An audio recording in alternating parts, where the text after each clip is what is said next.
सेना जो कहती है वो करती है, तभी तो जो भी सीमा पार से आया वो सीधा जमीन के अंदर गया। यही कारण है कि सेना का स्ट्राइक रेट भी बम्पर है। इस साल 200 से अधिक आतंकियों को सेना ने मार गिराया है। पिछले 4 सालों में कश्मीर में मारे गए आतंकियों की आंकड़े की बात करें तो हर साल कश्मीर में मारे गए आतंकवादियों का आंकड़ा 100 से ऊपर रहा है। सुरक्षा बलों ने कश्मीर घाटी की जमीन और नियंत्रण रेखा दोनों जगहों पर आतंकवादियों के खिलाफ बड़े ऑपरेशन चलाए। इस साल 221 आतंकवादी ढेर किए गए, जबकि पिछले साल यह आंकड़ा 153 का था।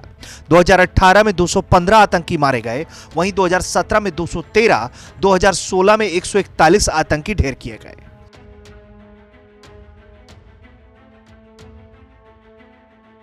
जम्मू और कश्मीर से धारा 370 हटाए जाने के बाद और पूर्वी लद्दाख में चीन के साथ जारी तनाव के बीच एलओसी पर झड़प और पाकिस्तानी आतंकवादियों की घुसपैठ की घटनाओं में भी बढ़ोतरी हुई है।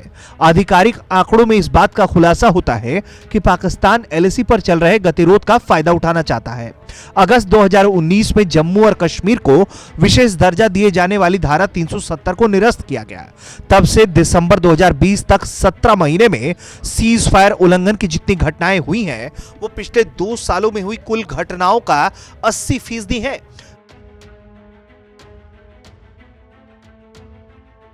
बीते साल 3168 सीज फायर उल्लंघन हुए थे, जिसमें 1551 घटनाएं अगस्त से 2019 के आखिर तक हुई। जहां तक मौजूदा साल 2020 का सवाल है तो इसमें सीज फायर उल्लंघन का आंकड़ा 4700 तक पहुंच गया। यह बीते 17 साल में सबसे बड़ा आंकड़ा है। चीन से गतिरोध शुरू होने के बाद से लद्दाख में बड़ी संख्या में भारतीय सैनिकों की तैनाती है। इसके अलावा सुरक्षा बलों को कश्मीर में बीते 1.5 साल में पाकिस्तान की ओर से की जाने वाली नापाक हरकतों का मुंहतोड़ जवाब देने के लिए भी काफी ध्यान लगाना पड़ा। इसमें कश्मीर में घुसपैठ की कोशिश करने वाले आतंकवादियों के खिलाफ भी मुहिम शामिल है, जिसका नतीजा हम ये देख रहे हैं कि 200 से अधिक आतंकी इस साल ढेर किए गए। वहीं अगर सीज फायर की बात करें तो बीते साल अगस्त से हर महीने 300 के करीब सीज फायर के उल्लंघन हुए हैं। सिर्फ सितंबर में 292 और दिसंबर में 297 ऐसी घटनाएं हुई। इसकी तुलना 2018 से करें तो कुल 1629 सीज फायर उल्लंघन हुए। इसमें सिर्फ 2 महीनों में ही ऐसी घटनाओं का आंकड़ा 200 से पार गया।